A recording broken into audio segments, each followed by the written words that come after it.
You think your little camera's gonna save you? We can find anything we want in here.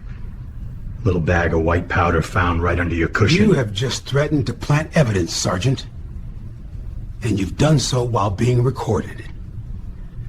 The morning sun had just begun to cut through the cool gray haze of the city, promising a day of warmth that had not yet arrived. At 7:18 a.m., in the sanitized quiet of a residential street lined with manicured hedges and identical townhouses, this promise of peace was about to be broken. A matte black tactical van, devoid of any official markings, sat idling by the curb, a silent predator in a sleeping neighborhood. Inside, the air was thick with the scent of adrenaline, nylon, and the faint metallic smell of oiled steel. 6 men, clad in the dark, bulky armor of the Special Weapons and Tactics Unit, sat in disciplined silence. They were a portrait of contained force, their faces obscured by helmets and balaclavas, their hands resting on the cold frames of their rifles. Leading them was Sergeant Kyle Renner. At 34, he carried himself with an unearned swagger, a man who mistook aggression for authority. His jaw was perpetually clenched. His eyes, a flat, pale blue, scanned the exterior of the Bayside Arms apartment complex with a predatory focus. He held a crumpled piece of paper in his gloved hand, a printout from the department's informant database.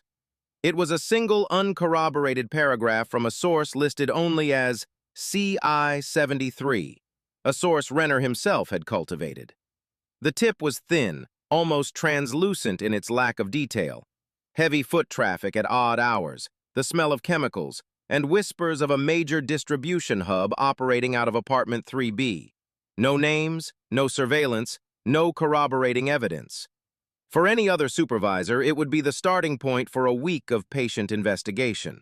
For Sergeant Renner, it was a green light. He saw the world in stark, simple terms: predators and prey, order and chaos. And in his mind, the chaos was always concentrated in certain neighborhoods, behind the doors of certain kinds of people. This tip, targeting an apartment in a predominantly minority middle-income building, fit his internal narrative perfectly. It confirmed his biases, and that was confirmation enough. He had bypassed the standard procedure for securing a warrant, citing exigent circumstances to his unit, a vague and easily abused justification that suggested evidence was in immediate danger of being destroyed. The truth was, Renner hadn't even tried to present his case to a judge. He knew the flimsy tip would never survive judicial scrutiny. It was easier to act first and build the justification later. Force created its own logic. 2 minutes. Renner's voice cut through the silence, crisp and final. He looked at his team. Standard no-knock. Miller, you're on the ram. Davis, you're with me. The rest of you, fan out, secure the perimeter. We're looking for narcotics, cash, and weapons. Expect resistance. He didn't need to say more. They had run this play dozens of times. They were a well-oiled machine, trained to move with overwhelming speed and violence, to dominate a space before its occupants had time to think, let alone react. The core of their strategy was psychological shock and awe. Officer Miller, a man built like the tool he was about to wield, gave a curt nod. Officer Davis, younger than the others, felt a familiar knot of unease tighten in his stomach. He had been on Renner's team for 6 months, and the sergeant's disdain for protocol was a constant source of anxiety. He had seen Renner cut corners, exaggerate reports, and treat every person of color as a de facto suspect. But to question a superior officer in a tactical environment was unthinkable. It was a violation of the code, a sign of weakness. So, he checked the magazine on his rifle, chambered around, and pushed his doubts down. As the team disembarked, moving in a tight, fluid formation across the dew-dampened lawn, the world around them remained oblivious. A woman walked her dog across the street. A man in a business suit got into his car, his mind on his morning meeting. They were invisible, ghosts of order moving through a world they were about to disrupt. They reached the main entrance of Bayside Arms and entered the quiet, carpeted hallway. The air inside was still, smelling faintly of lemon cleaner and old paper. They ascended the stairs to the third floor, their movements practiced and silent, their heavy boots making no sound. They lined up outside the door of apartment 3B. It was a standard door, painted a neutral beige, a small brass 3B screwed into the wood. There was nothing to distinguish it from any other door in the hallway. Yet, in the minds of the men standing before it, this was the threshold to a criminal underworld. Renner gave a final, sharp nod. Miller raised the battering ram. The promise of a peaceful morning was about to be rendered into splinters. The first impact was a deafening crack, a sound that violated the building's morning tranquility with explosive force. It was the sound of solid oak splintering under the focused pressure of 40 pounds of solid steel. Dust and wood chips erupted from the doorframe. A dog started barking hysterically from an adjacent apartment. Inside 3B, the sound was apocalyptic, a sudden, inexplicable violence that ripped through the quiet hum of a refrigerator and the soft rustle of turning pages. A second swing followed immediately, more precise, more devastating. The steel ram struck the area around the deadbolt, and the lock mechanism, designed to resist burglars, not a state-sanctioned assault, twisted and failed. The metal shrieked in protest. On the third and final swing, the door itself gave way. It flew inward, ripped from its hinges, and crashed against an interior wall with a concussive boom that shook the floor. Plaster dust rained down from a fresh crack in the drywall. Before the door had even settled, the tactical team swarmed into the apartment, a dark tide of armor and weaponry flowing into the breach they had created. "Police, get down! Hands where I can see them!" The shouts were layered, a cacophony of commands designed to overwhelm and terrify. Flashlights cut through the dim interior, their powerful beams dancing across the walls, searching for threats. But the scene that met them was not the one they had been briefed for. There was no frantic scramble to hide evidence, no armed suspect lunging from the shadows, no signs of a bustling drug operation. The apartment was immaculate. The living room was lined with floor-to-ceiling bookshelves, crammed with texts on history, philosophy, and law. The air smelled of brewing coffee and old paper, not the acrid scent of chemicals. On a worn leather armchair, bathed in the soft light of a reading lamp, sat a man. He hadn't moved. Dr. Alistair Finch was a man in his late 50s, with a neatly trimmed gray beard and thoughtful, intelligent eyes behind a pair of wire-rimmed glasses.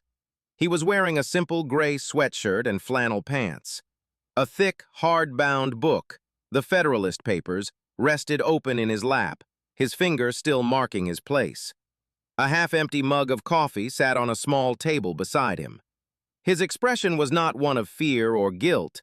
It was a look of profound, academic curiosity, the look of a man encountering a phenomenon he had only ever read about.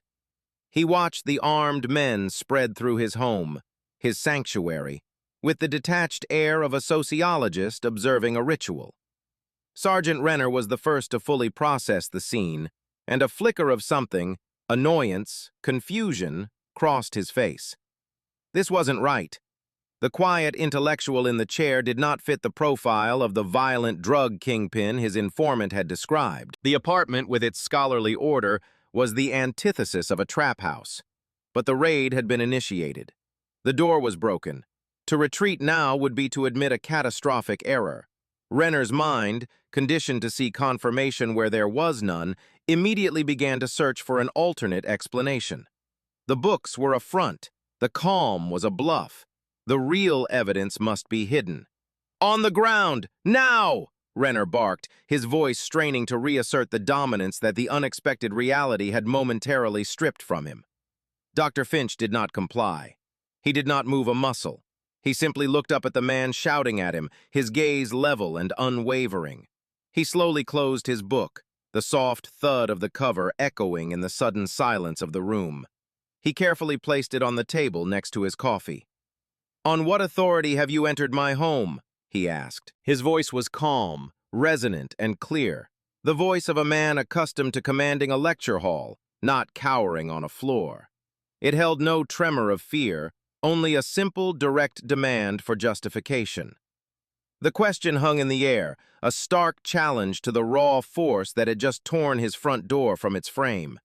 It was not the question of a criminal, it was the question of a citizen. And for Sergeant Renner, it was the most infuriating question he could possibly have been asked. It implied that his authority was not absolute, that it required a foundation beyond the weapon in his hands and the armor on his body. The shattered assumption of what they would find lay at their feet like the debris of the door, and in its place was a quiet, dignified man who had just demanded that they account for their actions. The confrontation had just begun. The space between Dr. Finch's question and Sergeant Renner's response was charged with a palpable tension. The other officers, fanned out through the living room, froze, their training dictating that they wait for their commander's lead.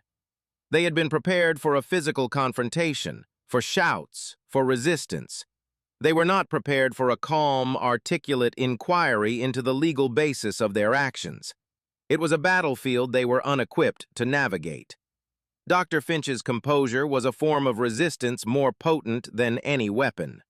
It was a quiet assertion that he understood the rules better than they did. Sergeant Renner took 2 steps forward, his boots crunching on the splintered wood littering the floor. He deliberately invaded Dr. Finch's personal space, a classic intimidation tactic meant to overpower through physical presence. He loomed over the seated professor, his shadow falling across the open book on the table. "I give the orders here," Renner snarled, his voice a low growl. "I said on the ground." He pointed a gloved finger at the floor, the gesture sharp and aggressive. Dr. Finch did not look at the finger. He did not look at the floor. He kept his eyes locked on Renner's, his expression unchanging. "You have not answered my question," he stated, not as a challenge but as a simple fact. Under the 4th Amendment of the United States Constitution, every citizen has the right to be secure in their persons, houses, papers, and effects against unreasonable searches and seizures. That right shall not be violated, and no warrants shall issue but upon probable cause. He recited the text not like a lawyer making an argument, but like a scholar stating a foundational principle, as elemental as gravity. "So I will ask you again, on what authority have you entered my home?" The explicit citation of the Constitution seemed to inflame Renner. It was a language he associated with defense attorneys and civil rights activists, people who, in his view, existed only to obstruct the necessary work of law enforcement. To hear it from the target of his raid, spoken with such academic precision, felt like a personal insult. It was a mockery of his authority. "We have a tip about a major narcotics operation at this address," Renner shot back, his words clipped. "That's our authority." "A tip?" Dr. Finch's eyebrows rose slightly. "An anonymous or confidential tip, I presume? One that you failed to corroborate before seeking judicial approval for a warrant." He paused, letting the implications of his words settle. "Because if you had a warrant, you would have announced your presence. The fact that you employed a dynamic entry with a battering ram suggests to me that you do not possess such a document. Am I correct?" Every word was a perfectly aimed blow, dismantling the legal fiction Renner was attempting to construct. He was exposing the procedural shortcuts, the constitutional violations one by one. Officer Davis shifted his weight uncomfortably near the ruined doorway. He knew the professor was right. He had been there when Renner had briefed them, had heard the flimsy justification of exigent circumstances. Now, hearing the legal framework laid out so clearly by their supposed suspect, the recklessness of their actions felt starkly apparent. Renner's face flushed with anger. He was being lectured, outmaneuvered, not with force, but with logic. He saw the flicker of doubt in his team's eyes. His control of the situation was slipping, and it was being taken from him by an unarmed man in a sweatshirt. His prejudice, the ugly engine that had driven him to this apartment in the first place, now boiled to the surface. He saw not a distinguished professor, but a black man who was too smart, too calm, too defiant. "You think you're clever, old man?" Renner leaned in closer, his voice dropping to a menacing whisper. "You think your big words are going to help you? We're going to tear this place apart. And when we find what we're looking for, that smug look is going to disappear. He turned away from Dr. Finch, a clear dismissal, and motioned to his team with a sweep of his arm. "Start the search," he commanded, his voice tight with fury.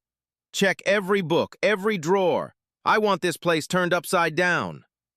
The order was given, a direct and illegal command to proceed with a warrantless search in the face of a direct constitutional challenge.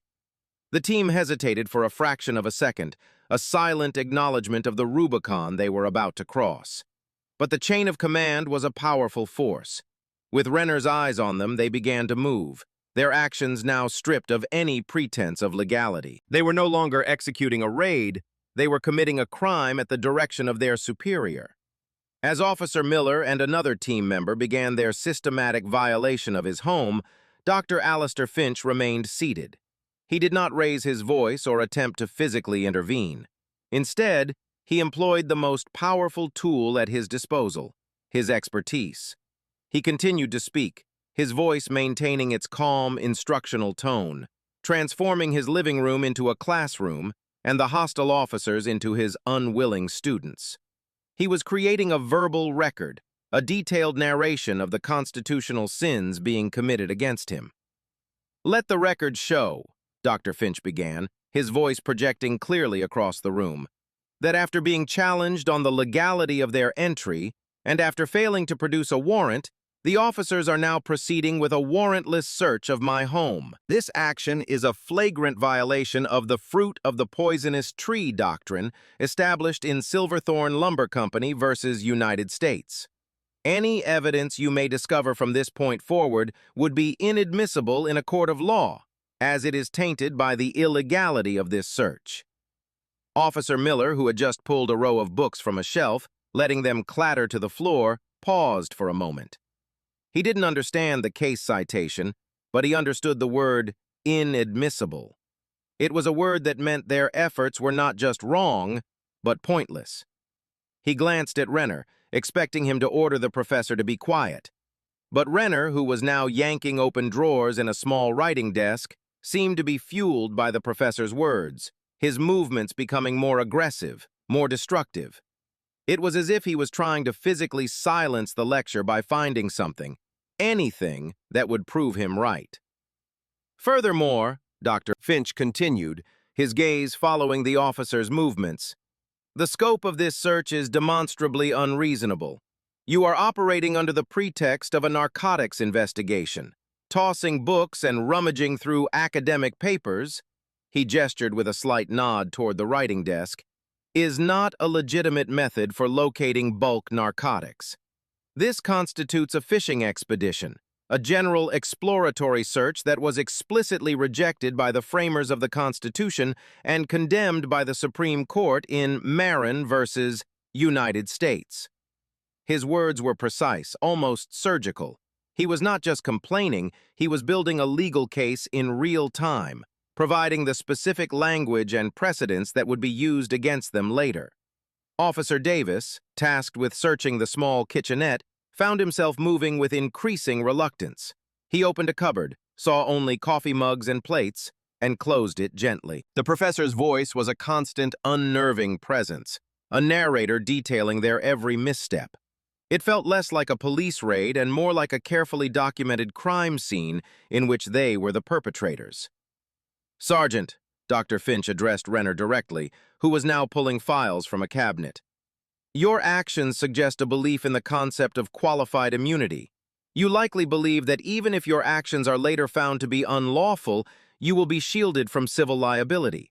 However, qualified immunity does not protect officers who violate clearly established statutory or constitutional rights of which a reasonable person would have known. The warrant requirement is not a legal gray area. It is the bedrock of Fourth Amendment protection. No reasonable officer would believe this entry and subsequent search to be lawful." This was the most direct strike yet, aimed at the core of Renner's perceived invincibility. It was a clear statement that his actions had consequences, not just for the case, but for him personally. Renner slammed a file drawer shut, the metal groaning in protest. He spun around to face Dr. Finch, his face a mask of rage.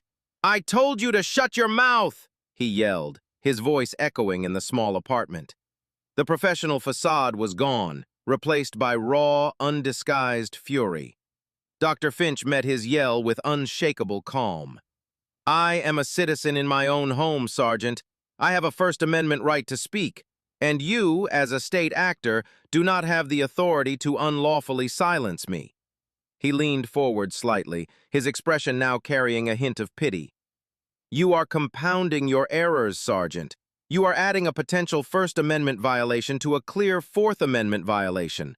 You are creating a textbook case for a civil rights lawsuit under 42 U.S. Code Section 1983. I would advise you to stop." The lecture was over. It had been delivered under the most extreme duress, a masterclass in constitutional law presented in the face of tyranny. And every word had been heard, not just by the men in the room, but by a silent digital witness that they had failed to notice. The air in the room thickened with the aftermath of Sergeant Renner's outburst. His yell still seemed to hang in the dust-filled shafts of morning light. The search had faltered, the other officers momentarily frozen by the confrontation between their commander and the preternaturally calm professor. Renner stood panting slightly, his knuckles white where he gripped his tactical vest. He had lost control, not of his team, but of the narrative. Dr. Finch had systematically dismantled his authority with nothing but words, and Renner's only response had been a primal scream of frustration. He knew on some level that he was in a hole, and his only instinct was to keep digging. Dr. Finch, having delivered his final piece of legal advice, performed a simple, deliberate action that would irrevocably alter the course of the day. He slowly turned his head, shifting his gaze from the enraged sergeant to a point on the bookshelf just to the right of the ruined doorway. His movement was not furtive or quick. It was measured, designed to be noticed. He looked directly at a small, dark object nestled between the spines of two thick legal volumes. It was a compact security camera, its single lens a tiny, unblinking black eye. After holding its gaze for a full 3 seconds, a silent communion with his digital witness, Dr. Finch turned his eyes back to Sergeant Renner. His voice, when he spoke again, was different. The instructional, academic tone was gone. It was replaced by something quieter, heavier, a tone of pure, factual declaration. "Sergeant Renner," he said, his voice carrying the weight of impending consequence. "For the sake of absolute clarity, I feel obligated to inform you of one more thing." He paused, ensuring he had the undivided attention of every man in the room. Officers Miller and Davis, along with the others, were now staring, first at the professor, then following his earlier gaze to the bookshelf. The realization dawned on them one by one. Dr. Finch looked at each of them in turn, making eye contact. Then he settled his gaze back on their commander. "Everything that has transpired in this room since you broke down my door, your entry without a warrant, your refusal to answer my questions, your illegal search of my property, your threats, and your verbal commands to your subordinates. All of it has been captured in high-definition video with crystal-clear audio." He gestured with a subtle tilt of his head toward the camera. "Everything is being recorded." The statement landed in the room with the force of a physical blow. It was a complete and total reversal of power. In an instant, the officers were no longer the observers. They were the observed. They were not the authors of the morning's events. They were subjects in a documentary of their own misconduct. The apartment was no longer a private space they had violated. It was an official record, a piece of evidence. The camera, small and unobtrusive, was now the most powerful entity in the room. It was an impartial witness, a digital memory that could not be intimidated, threatened, or coerced. Officer Davis felt a cold dread seep into his gut. He mentally replayed the last 15 minutes. The violent entry, the professor's calm questioning, Renner's angry dismissal, the illegal search, the sergeant's final rage-filled shout. It was all on tape. His participation, his complicity, was now a matter of permanent record. He instinctively took a half step back, a subconscious effort to distance himself from the epicenter of the disaster, which was currently Sergeant Renner. Renner stared at the camera, then back at Dr. Finch. For the first time since entering the apartment, his mask of aggressive certainty cracked. A flicker of raw panic showed in his pale blue eyes. He had built his career on a foundation of intimidation and corner-cutting, always operating in the gray areas where his word was pitted against the word of someone the system was predisposed to disbelieve. He had never faced irrefutable, objective proof. The camera represented a form of oversight he had never considered possible. His mind raced, scrambling for a way to undo what had been done, to erase the last 15 minutes. But the unblinking lens of the camera offered no rewinds, no second chances. The record was made. The trap he thought he was setting for a criminal had just sprung shut on him. The revelation of the camera created a vacuum in the room, sucking the momentum out of the raid. The illusion of unchecked authority, which had powered the team's actions, evaporated. The officers were no longer confident enforcers of the law. They were men who had been caught on film breaking it. Their movements ceased. Officer Miller, who had been about to upend a basket of academic journals, let his hand fall to his side. The rustle of papers and the clatter of objects being searched stopped, replaced by a tense, humming silence. The only sounds were the distant, muffled barking of the neighbor's dog and the quiet whir of the camera's internal mechanism, now seemingly amplified in the stillness. Why does power become so brittle when it is forced to account for itself? Sergeant Renner's authority was not derived from the law or from moral standing. It was derived from a monopoly on force and the assumption of impunity. The camera challenged that impunity directly. It introduced an audience, a jury, into what he had intended to be a closed arena where his will was absolute. His reaction was not one of strategic retreat or damage control. It was one of pure, wounded pride. The challenge to his authority felt personal, and his response was predictably irrational. He took a step toward the bookshelf where the camera was perched, a primal instinct to destroy the source of his exposure. Dr. Finch, anticipating the move, spoke again, his voice sharp and commanding for the first time. "I wouldn't do that if I were you, Sergeant." Renner froze, his hand half raised. "That camera is live streaming to a secure off-site cloud server," Dr. Finch stated calmly. "Tampering with it now would not only be pointless, as the recording is already preserved, but it would also add another felony charge to your growing list. Tampering with evidence. 18 U.S. Code Section 1519. He was not just warning him, he was, once again, educating him. He was methodically closing every escape route, using the law as his shield and his sword. The other officers looked at each other, their faces hidden behind masks, but their shared anxiety was palpable. They were witnessing the complete implosion of their commander. This was no longer a raid gone wrong, it was a career-ending meltdown, and they were standing in the blast radius. Feeling his authority being stripped away layer by layer, Renner doubled down. He couldn't attack the camera, so he turned his fury back onto the man who had outmaneuvered him. He strode back to Dr. Finch's chair, his movements jerky and aggressive. "You think you're safe?" he hissed, his voice trembling with rage. "You think this little camera is going to save you?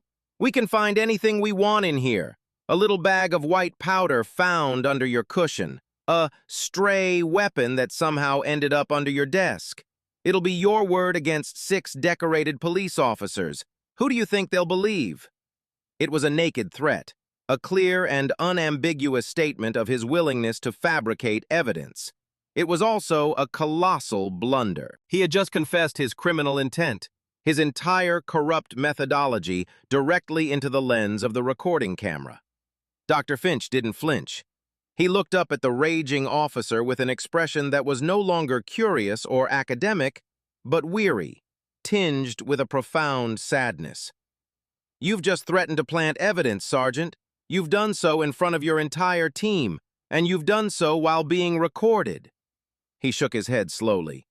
"You are destroying yourself, and you are trying to take your men down with you." This last statement struck a chord with Officer Davis. He looked at Renner, then at the professor, and finally at the camera. The sergeant's threat wasn't just illegal, it was a betrayal. Renner was not trying to salvage the situation for the team, he was trying to salvage it for himself, and he was willing to order them to commit felonies to do it. The knot of unease in Davis's stomach had grown into a cold, hard certainty. He had followed a bad commander into an indefensible position. The authority he had been trained to respect had been exposed as nothing more than the fragile ego of a bully. He subtly shifted his rifle to a low-ready position, a small, almost unconscious act of disengagement from the sergeant's toxic command. The unit's cohesion was fracturing, broken by the calm resistance of one man and the unblinking eye of a camera. Sergeant Renner seemed to register the impact of his threat, not by the professor's calm refutation, but by the subtle shifts in his own men. He saw the way Davis had recoiled, the way Miller's posture had stiffened. He had crossed a line, not just legally, but with his own unit. His threat to plant evidence was an admission of defeat, a desperate gambit that had backfired, further cementing his guilt on the permanent record. Panic began to replace his rage. The walls of the apartment, which he had breached with such confidence just minutes ago, now felt like they were closing in. He had to find something, not to make a case, but to create chaos, to muddy the waters, to give his superiors a shred of justification for the mess he had created. His search became frantic, no longer the methodical work of a police officer, but the frenzied rummaging of a man cornered. He abandoned the pretense of looking for bulk narcotics and began tearing through Dr. Finch's personal life, looking for any sign of deviance, any tool he could use to discredit him. He lunged toward the writing desk again, yanking the remaining drawers completely out of their housing and dumping their contents onto the floor. Pens, paper clips, checkbooks, and stacks of graded student essays scattered across the hardwood. He kicked through the pile with his boot, his eyes scanning for anything. A letter, a prescription bottle, anything that could be twisted into something sinister. "What are you looking for, Sergeant?" Dr. Finch's voice cut through Renner's frantic search. "A pretext? Some piece of my life you can decontextualize and present as evidence of wrongdoing? Are you hoping to find a legally prescribed medication you can claim is illicit? A personal letter you can portray as coded language?" His questions were a running commentary on Renner's desperation, articulating the corrupt officer's thought process for the camera. While Renner's actions were chaotic, Dr. Finch's narration was clinical and precise, framing the scene for the inevitable review. The other officers stood by, paralyzed by a mixture of fear and institutional inertia. They had been ordered to search, but their commander was now acting like a common vandal. They were caught between the duty to obey and the glaring reality that they were accessories to a crime. Renner ignored him, moving from the desk to a small cabinet in the corner. He wrenched it open and began pulling out photo albums and boxes of personal effects. He was no longer searching, he was desecrating. He was violating the space not for the law, but to soothe his own savaged ego. He opened a photo album, saw pictures of Dr. Finch with his late wife, with his colleagues at the university, and threw it to the floor in disgust. These images of a normal, accomplished life were a refutation of the world he wanted to believe in. They offered him no ammunition. "You will find nothing here, Sergeant," Dr. Finch said, his voice softer now, tinged with pity. "Because there is nothing to find. You acted on a lie, a fabrication born of prejudice, and now you are trying to force reality to fit that lie. It will not work." Renner's breathing was ragged. Wheat was beading on his forehead, visible even in the dim light of the room. He was a man drowning, and he was pulling at anything he could to stay afloat, even if it meant pulling his entire team down with him. He moved toward the kitchenette, throwing open the refrigerator, his eyes scanning for anything out of place. He saw a bottle of insulin. "What's this?" he barked, holding it up as if it were a prize. "That is insulin, Sergeant," Dr. Finch replied, his voice flat. "I am a type 1 diabetic, as I'm sure your confidential informant failed to mention." The simple medical explanation was another dead end. Every attempt to find justification only highlighted the absurdity of their presence in his home. Renner's frantic search had yielded nothing but a trail of destruction and a mountain of self-incriminating evidence for the camera to record. He was trapped in a feedback loop of his own creation. The less he found, the more desperately he searched, and the more desperately he searched, the more guilty he appeared. The search for justification had become the ultimate proof of its absence. He was no longer a sergeant in control. He was a suspect, creating his own crime scene in real time. Having exhausted his search for a physical pretext, and with the silent, damning judgment of the camera recording his every move, Sergeant Renner finally seemed to run out of momentum. He stood in the middle of the ransacked living room, surrounded by the debris of Dr. Finch's life, his chest heaving. The adrenaline that had fueled his rage and desperation was beginning to recede, leaving behind the cold, stark reality of his situation. He had no exit strategy. He had no legal ground. He was a commander who had led his men off a cliff. It was in this moment of stunned inaction that Dr. Alistair Finch made his next move. His previous actions had been defensive, using the law as a shield. Now, he went on the offensive. He reached for the cordless phone on the end table next to his armchair, his movements as deliberate as ever. He dialed a number from memory, each press of a button a quiet, definitive act. As the phone began to ring, he pressed the speakerphone button. The electronic tone filled the room, a sound that signaled the introduction of a new external authority into the conflict. The call was answered on the second ring. A woman's voice, professional and sharp, came through the speaker. "Dean Roth's office." "Good morning, Eleanor," Dr. Finch said warmly. "It's Alistair Finch. I need to speak with the dean. It's a matter of some urgency." "Of course, Professor. One moment." A few seconds of silence passed. Sergeant Renner watched the phone as if it were a venomous snake. He had no idea who Dean Roth was, but the context, a professor calling his dean, suggested an academic complaint. He failed to grasp the true significance of the call. A new voice came on the line, a man's voice, deep and authoritative. "Alistair, what's going on? It's 7:45 in the morning."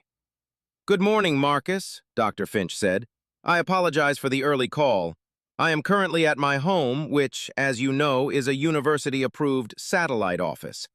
A moment ago, 6 officers of the city's SWAT unit, led by a Sergeant Kyle Renner, forced entry into my apartment without a warrant. They have conducted an illegal search of the premises and are still present in my living room." There was a pause on the other end of the line. When Dean Marcus Roth spoke again, his voice had lost all its morning grogginess. It was cold, hard, and focused.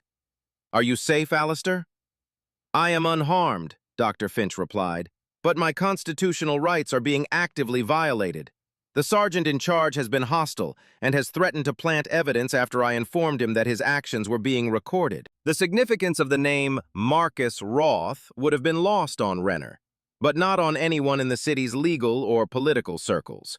Before becoming the dean of the university's prestigious law school, Marcus Roth had spent 15 years as a high-ranking official in the Civil Rights Division of the United States Department of Justice. He was a man who had prosecuted corrupt police officers at the federal level. He had deep, established contacts in every law enforcement agency in the state, including the Internal Affairs Division of this very police department. He was not just an academic, he was a legal heavyweight. "Alistair, keep me on the speakerphone," Dean Roth commanded. "Do not hang up under any circumstances. I am logging this call. The time is 7:47 a.m. I am making 2 calls on my other line right now. The first is to the chief of police at his private number. The second is to the head of the Internal Affairs Bureau." A profound shift in power had just occurred. The conflict was no longer contained within the 4 walls of the apartment. Dr. Finch had bypassed the entire departmental chain of command and gone straight to the top, facilitated by a man whom the chief of police could not ignore.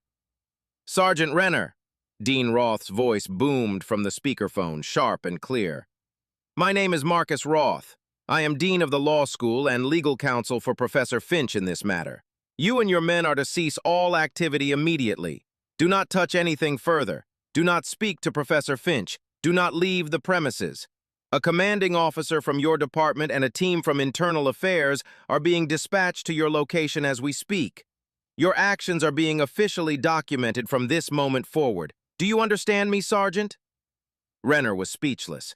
He was being given orders, not by a suspect, but by a disembodied voice on a telephone, a voice that carried the unmistakable weight of true authority. The local power he wielded had just collided with a far greater institutional power. The game was over. He had been utterly and completely outplayed. The 10 minutes following Dean Roth's call were the longest of Sergeant Renner's life. He and his team stood frozen in the wrecked apartment, prisoners in the scene of their own crime. The voice on the speakerphone had fallen silent after confirming that Dr. Finch was still on the line, but its presence lingered, an invisible, authoritative observer. The officers avoided looking at Renner, their collective gaze fixed on the floor, the walls, anywhere but at the man who had led them into this catastrophe. The quiet hum of the refrigerator returned, a mundane sound in a room now charged with career-ending tension. Renner's tactical authority had been rendered meaningless. He was no longer a commander, just a man waiting for judgment. The arrival of that judgment was announced not by a siren, but by the firm, measured tread of footsteps in the hallway, followed by 3 sharp, authoritative knocks on the open doorway. It was a knock of process and control, a stark contrast to the violent breach that had started the ordeal.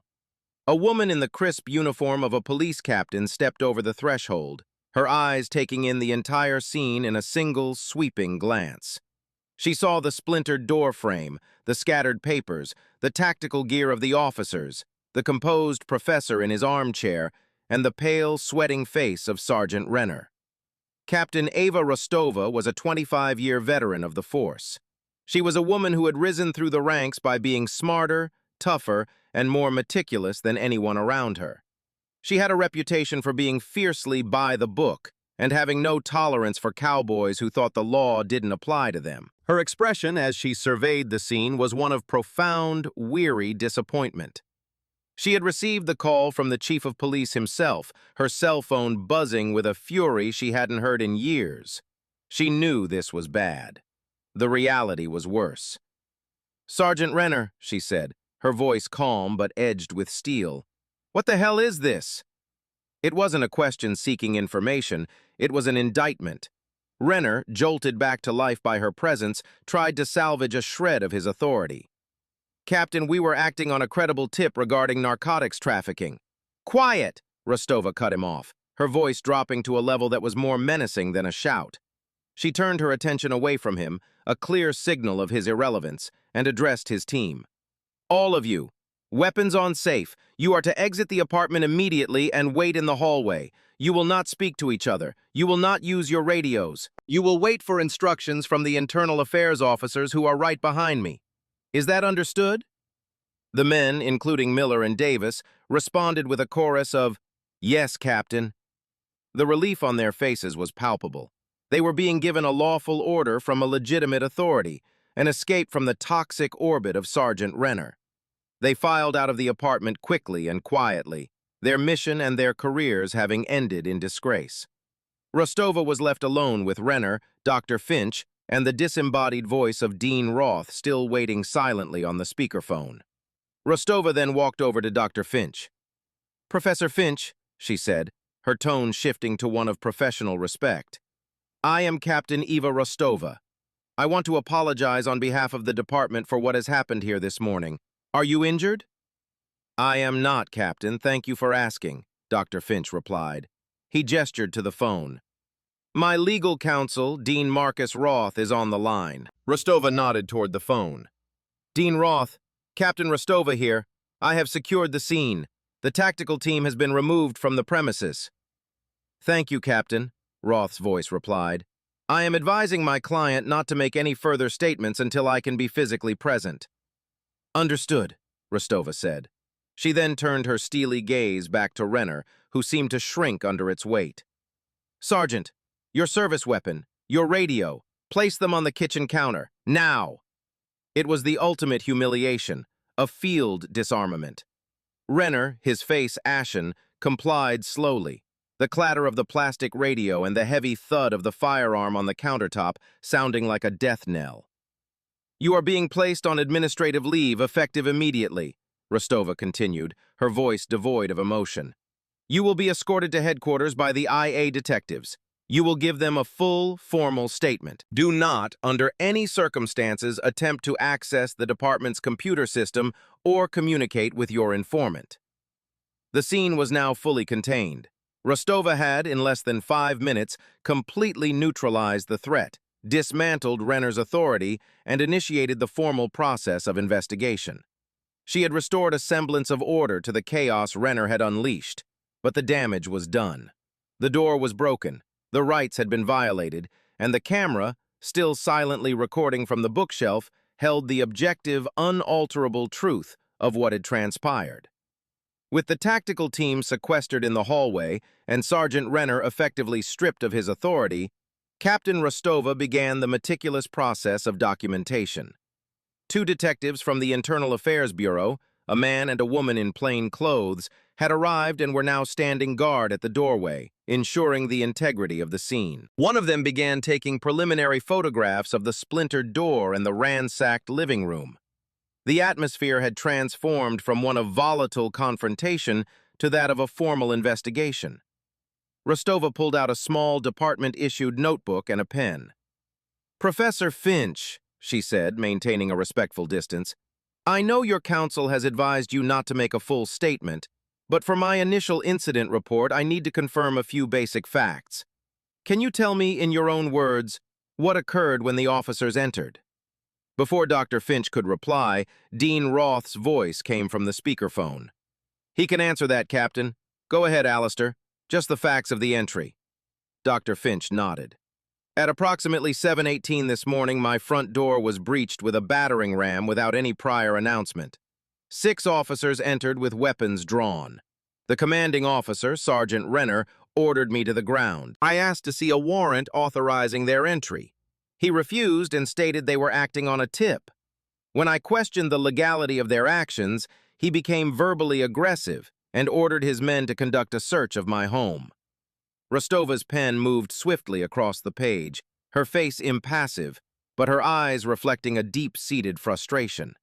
Every word from the professor confirmed her worst fears about the tactical unit's lack of discipline under Renner. "Did Sergeant Renner or any other officer present you with a warrant at any point?" "No, Captain, they did not," Dr. Finch replied. "And did they request your consent to search the premises?" "No. In fact, when I asserted my constitutional rights, Sergeant Renner became enraged." Rostova paused her writing and looked directly at Renner, who was standing by the kitchen counter, rigid with a mixture of fury and humiliation. "Is that an accurate summary, Sergeant?" Renner's jaw tightened. He knew he was trapped. Lying now would be pointless and would only dig his hole deeper. "We had reason to believe—" "That is not what I asked," Rostova interrupted, her voice sharp. "I asked if the professor's summary was accurate. Yes or no?" Renner stared at her for a long moment, his mind racing. Admitting it was admitting his guilt, but denying it, with a camera having recorded everything, was professional suicide. He gave a single, almost imperceptible nod.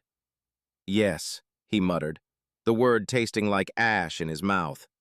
Rostova made a final note and closed her notebook. She turned to the IA detectives. "Escort Sergeant Renner downtown.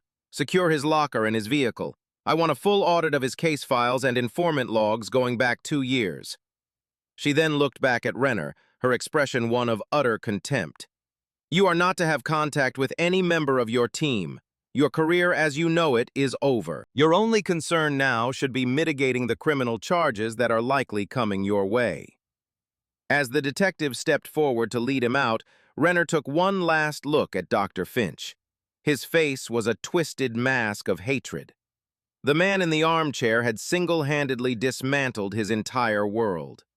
In a low voice, just loud enough for Dr. Finch and Captain Rostova to hear, he said, "You think you're untouchable in your ivory tower, but you still have to walk out on the street. People like you always get what's coming to them."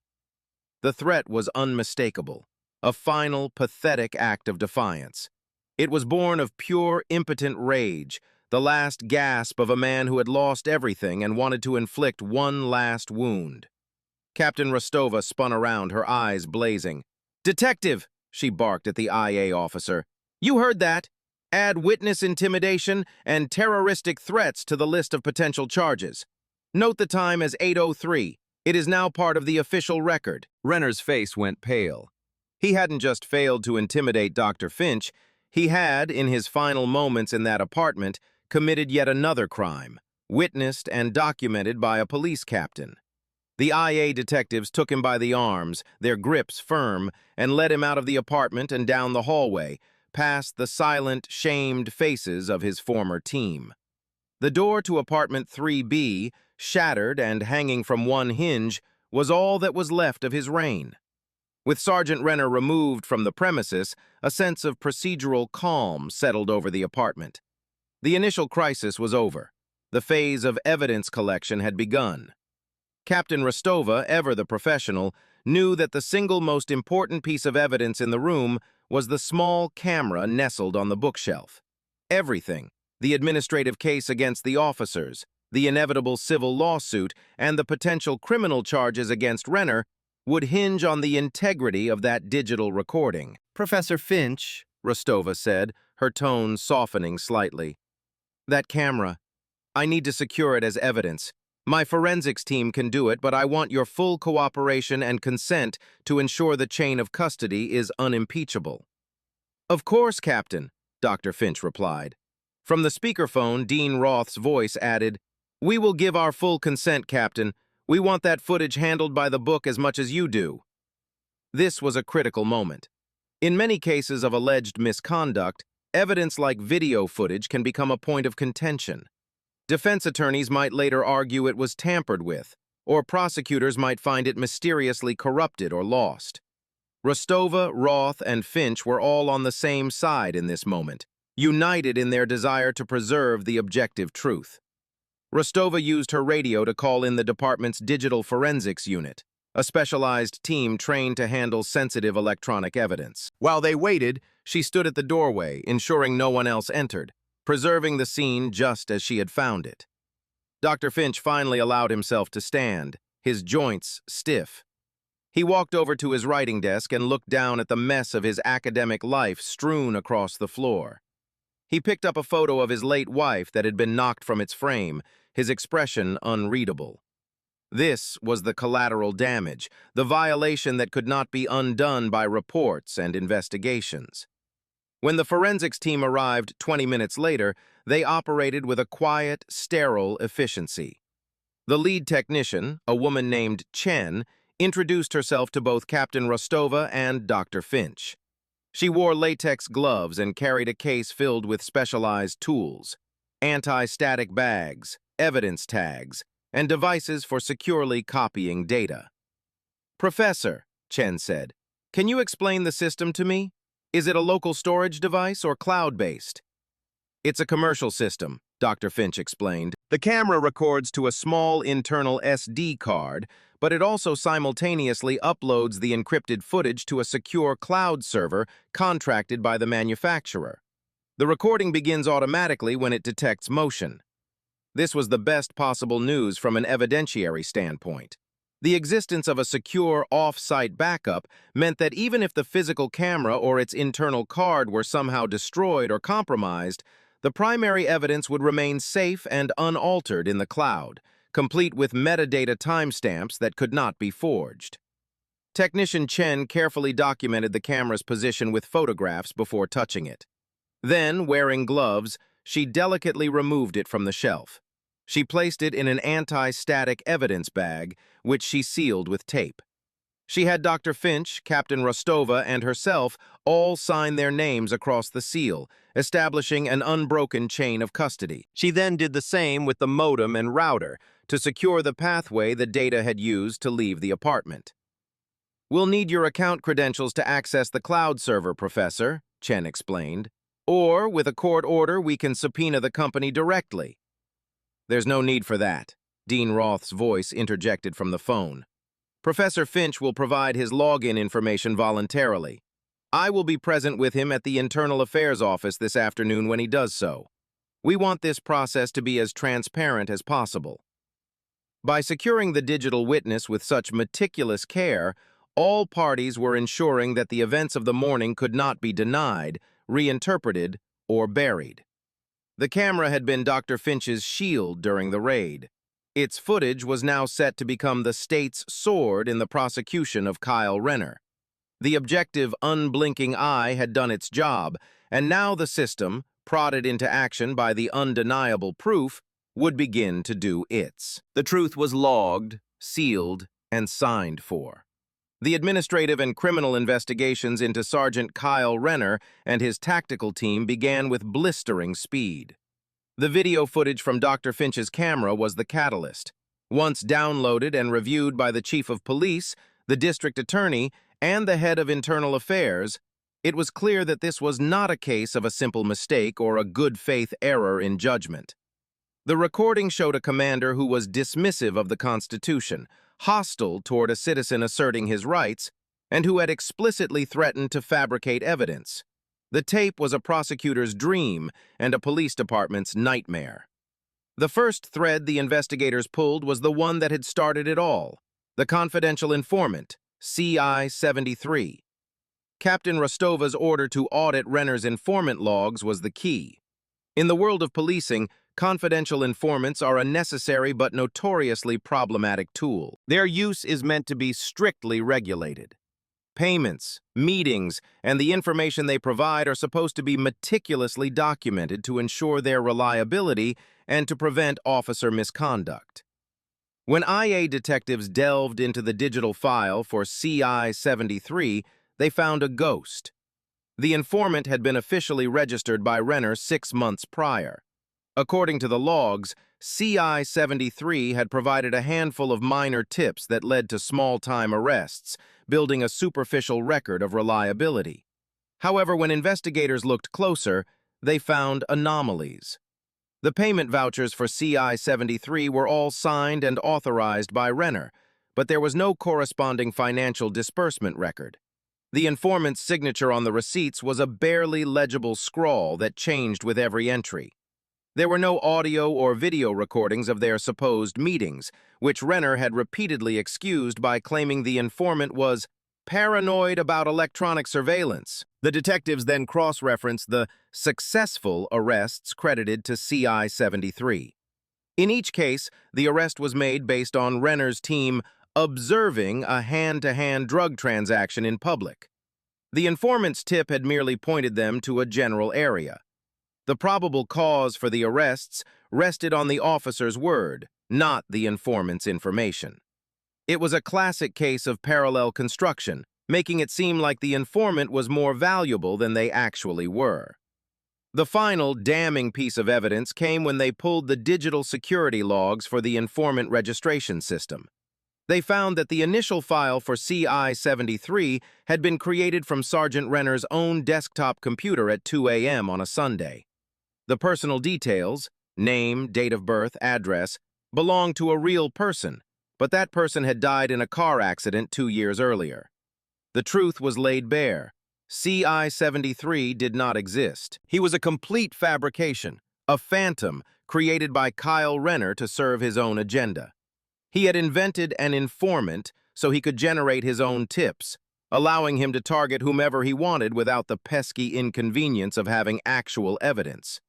He could use his ghost informant to justify surveillance, to secure search warrants under false pretenses, or, in the case of Dr. Finch, to bypass the warrant process altogether by citing the word of a source who could never be questioned or contradicted. This discovery transformed the case. The raid on Dr. Finch's apartment was no longer a reckless act based on a bad tip. It was a premeditated crime. Renner had not been misled. He was the source of the lie. He had chosen Dr. Finch's apartment as a target. Why? The investigators could only speculate, but the answer seemed chillingly obvious. He had likely seen a successful, well-educated black man living in a nice apartment and, filtered through his own racist worldview, decided that it must be the result of criminal activity. He had then used the phantom informant he had created for just such an occasion to manufacture a pretext to act on his prejudice. The informant who never was had exposed the man who should never have been a police officer. The investigation was no longer about a single botched raid. It was now about uncovering the full extent of a corrupt sergeant's criminal enterprise. The revelation that Sergeant Renner had fabricated a confidential informant was a bombshell that sent shockwaves through the police department and the district attorney's office. It suggested that his misconduct was not an isolated incident, but a methodology. An immediate, top-priority audit was launched into every single case Renner's tactical unit had been involved in for the past 2 years. The video of the raid on Dr. Finch's home, initially the core of the investigation, now served a new purpose. It became a public symbol of Renner's abusive tactics. Once the story broke, leaked to a local investigative journalist by a source inside the DA's office, the department's carefully constructed wall of silence crumbled. The journalist's report, which included a description of the video, though not the footage itself, was explosive. It told the story of a respected law professor whose home was illegally invaded based on a lie. For the first time, a narrative that usually played out in marginalized communities with little notice was front-page news, legitimized by the unimpeachable credibility of its victim. The story opened the floodgates. Dozens of people began to come forward, calling the public defender's office, civil rights organizations, and the news station.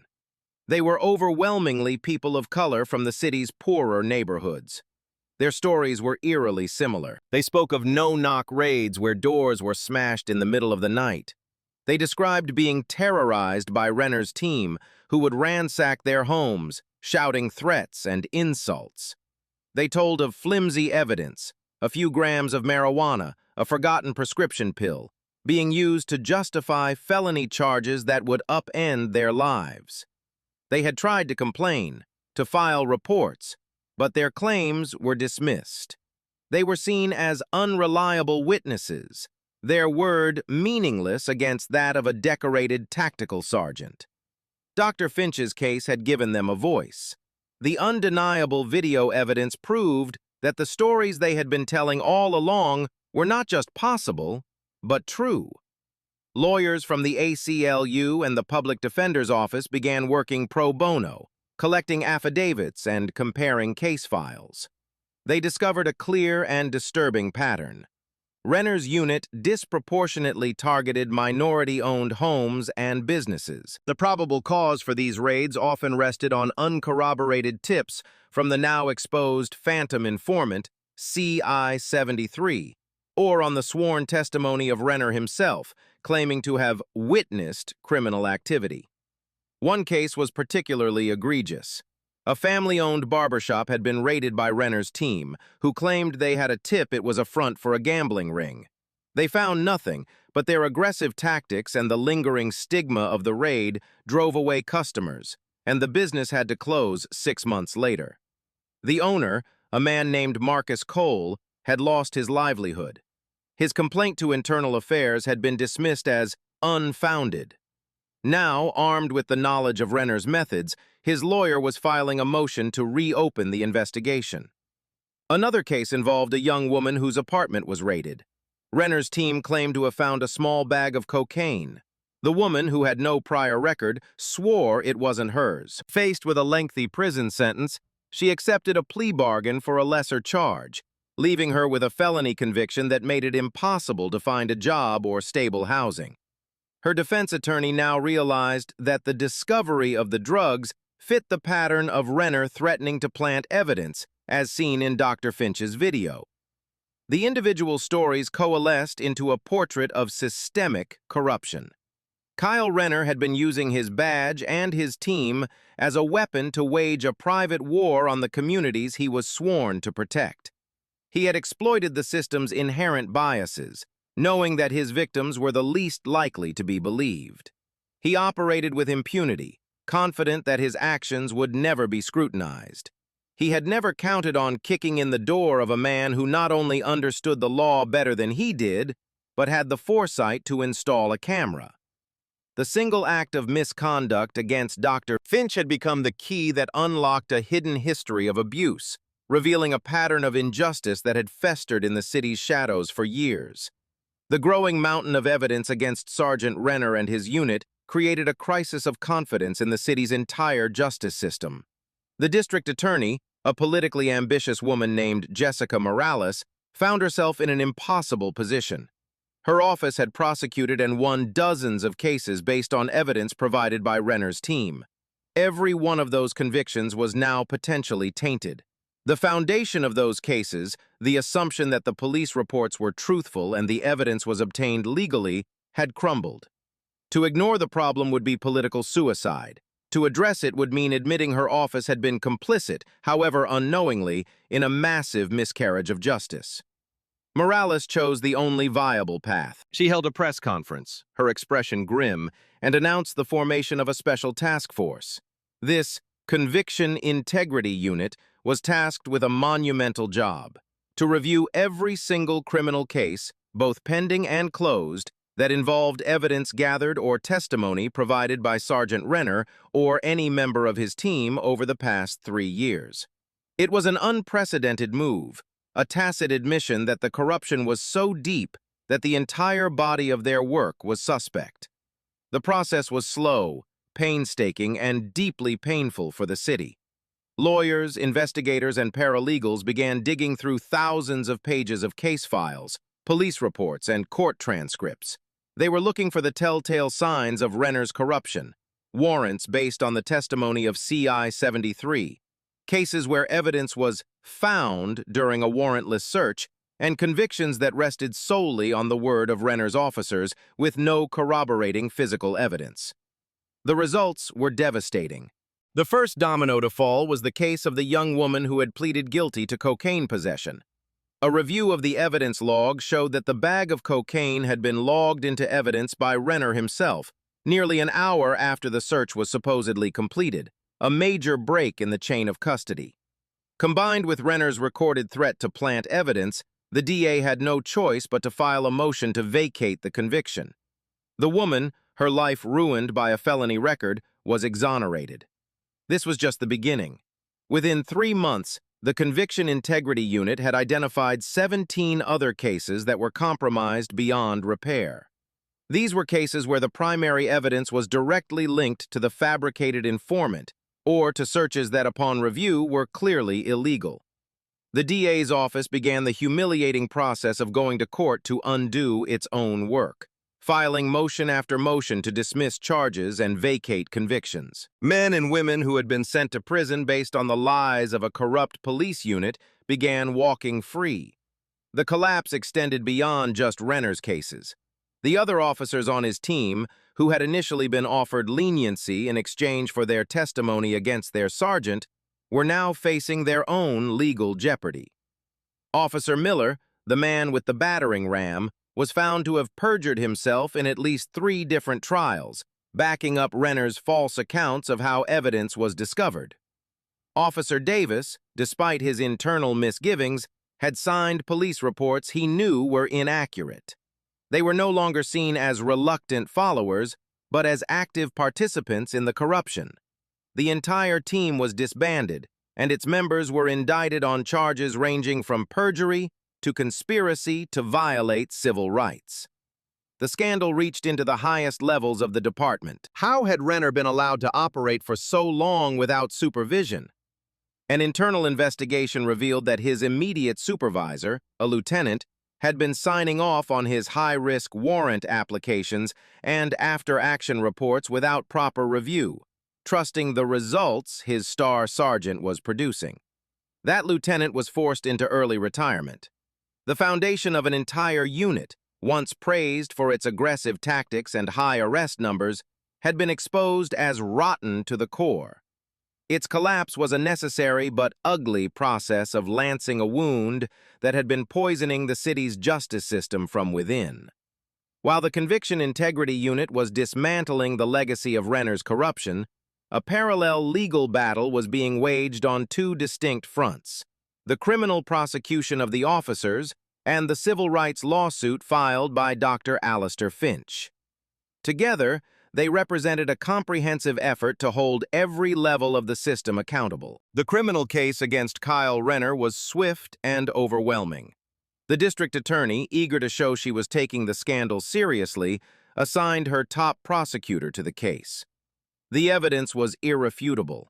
The video from Dr. Finch's apartment was the centerpiece, a clear, unambiguous narrative of constitutional violations, threats, and criminal intent. Added to this was the mountain of evidence uncovered by the IA investigation, the fabricated informant, the falsified reports, and the pattern of perjury. The other officers from Renner's team, facing their own indictments, had no choice but to testify against him in exchange for plea agreements. Renner's defense attorney attempted to argue that his client was a zealous officer who had simply bent the rules to get criminals off the street. But this narrative collapsed under the weight of the evidence. The jury saw the video. They heard the testimony of the people whose lives he had ruined. They saw the cold, hard proof of the phantom informant. After a 2-week trial, the jury took less than 3 hours to find Kyle Renner guilty on all counts: perjury, conspiracy, witness intimidation, and, most seriously, multiple counts of violating civil rights under color of law, 18 U.S. Code Section 242, a federal statute. The judge in her sentencing called his actions a betrayal of the badge and an assault on the very Constitution he swore to uphold. She sentenced him to 10 years in federal prison, a sentence that sent a clear message that his brand of policing would not be tolerated. On the civil front, Dr. Finch's lawsuit, filed by Dean Marcus Roth, was a masterclass in legal strategy. It was not just about seeking compensation for a broken door, it was about forcing institutional change. The lawsuit named not only Kyle Renner and the other officers individually, but also the city and the police department as a whole. It argued that the raid was not simply the action of a few rogue officers, but the foreseeable result of a systemic failure in policy, training, and supervision. This was a Monell claim, a powerful legal tool that seeks to hold a municipality liable for its employees' constitutional violations. The complaint laid out the department's failures in excruciating detail. It cited the lack of oversight for tactical teams, the inadequate training on Fourth Amendment law, and the failure to have a functioning system for investigating citizen complaints. Dr. Finch's pristine record and professional standing made him the perfect plaintiff, impossible for the city's attorneys to discredit. The video evidence was so damning that the city knew a jury trial would be an unmitigated disaster, likely resulting in a massive verdict and even more embarrassing public revelations. The city's attorneys quickly moved to settle. Their initial offer was a standard lowball figure, which Dean Roth publicly rejected as an insult to the Constitution. He made it clear that Dr. Finch was not interested in a quick payday. Any settlement would have to include not just significant monetary compensation, but also a legally binding consent decree mandating specific sweeping reforms within the police department. The negotiations were tense, but the city had no leverage. They ultimately agreed to a settlement of $1.5 million for Dr. Finch. More importantly, they agreed to the terms of the consent decree. This included a complete overhaul of the informant verification process, a ban on no-knock warrants except in cases of confirmed, imminent threat to life, with mandatory approval from a deputy chief. The implementation of a new department-wide duty to intervene policy, requiring officers to stop and report misconduct by their colleagues, and the funding of an independent civilian oversight board with the power to investigate complaints against officers. The legal reckoning was complete. The criminal convictions had punished the individuals. The civil settlement had compensated the victim and, crucially, forced the institution itself to change. It was a rare and comprehensive victory, proving that when the evidence is undeniable and the will to fight is present, the system can, however reluctantly, be forced to correct itself. In the months that followed the settlement and the sentencing, a semblance of normalcy returned to apartment 3B. The shattered door and its frame had been replaced with a new, stronger one made of solid steel. The books were back on their shelves, the academic papers neatly filed away. The only visible remnant of the raid was the small, upgraded security camera that now sat in the same spot on the bookshelf, its new, wider lens a constant, silent guardian. Dr. Alistair Finch returned to his routine of teaching, writing, and research. He delivered his lectures on constitutional law with a new, unstated authority, his personal experience now interwoven with the legal theory he had studied his entire life. The convictions of Renner and his team were upheld on appeal. The reforms mandated by the consent decree were slowly and at times grudgingly implemented by the police department. The Civilian Oversight Board, after a contentious confirmation process, began its work. The city had paid its dues, both financially and reputationally. On paper, accountability had been achieved. Justice, it seemed, had been served.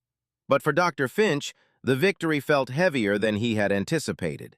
He had won, but he was keenly aware of how narrowly he had escaped a different fate. He often sat in his leather armchair, the morning light filtering in, and reflected on the series of events. The outcome had not been preordained. It had hinged on a fragile confluence of circumstances, his knowledge of the law, his composure under pressure, and most importantly, the presence of that small black camera. He had possessed a unique set of tools that the vast majority of citizens did not. The weight of that realization was profound. The system hadn't worked because it was inherently just. It had worked because he, an expert in that very system, had forced it to. Accountability had come after the fact. It had not prevented the violation. The trauma of having his sanctuary invaded, his safety shattered, and his life threatened by those sworn to protect it remained. It was a wound that no settlement could fully heal. The case had ended, but the fundamental issues it had exposed, prejudice, abuse of power, the fragility of civil rights, endured. The quiet of Dr. Finch's apartment is a testament to resilience, but it is a quiet layered with memory. The echo of the battering ram, the ghost of shouted commands, they are part of the room now. He looks at the new door, stronger than the last, and understands that true security is not about stronger locks, but about a more just society. In the aftermath, he often dissects the psychology of the encounter. What drove a man like Kyle Renner? It wasn't just ambition or a simple desire to cut corners. It was a deeper, more corrosive pathology. Renner's actions stemmed from a worldview that required a permanent enemy, a class of people he could define as other. He saw a black man of letters, of quiet dignity and intellectual achievement, and his mind could not compute it. It contradicted the crude, racist stereotypes that structured his reality. The raid was an attempt to force the world to conform to his prejudice, to find the crime he believed must be there. His violence was the frantic lashing out of a man whose fragile sense of superiority was threatened by a reality he refused to accept. What if there had been no camera? The question haunts Dr. Finch. If it had been his word against 6 decorated officers, the outcome is chillingly predictable. He would have been charged, his reputation dragged through the mud. The small bag of cocaine Renner had threatened to plant would have appeared, and the wheels of a biased system would have ground him down. His knowledge of the law would have been dismissed as the cunning of a guilty man.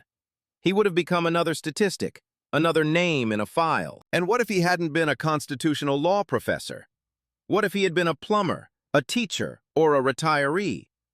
Would he have known which amendments to cite, which legal doctrines to invoke? Would he have possessed the presence of mind to remain calm, to document, to challenge, to control the narrative? Justice, in his case, had required a perfect victim, one with the knowledge, the resources, and the irrefutable proof to fight back. This was not a comfort. It was a condemnation of a system that demands such perfection from those it wrongs. The lesson, then, is not one of triumphant victory, but of profound vigilance. Rights are not abstractions in a textbook. They are tangible, fragile things that must be actively defended. They do not exist in their declaration, but in their enforcement. And enforcement too often falls to the victim. The story of Apartment 3B is a stark reminder that oversight cannot be an afterthought. Cameras, documentation, and civilian review boards are not luxuries. They are essential instruments of a functioning democracy, the only reliable counterweights to the immense power we grant to those who police us. Accountability, like freedom, is not a destination. It is a constant, ongoing struggle. What do you think is the single most important factor that allows figures like Sergeant Renner to operate for so long? What steps can ordinary citizens take to better protect their rights when faced with an abuse of authority? Let us know your thoughts in the comments below. And if stories that examine the core of our justice system matter to you, please consider subscribing.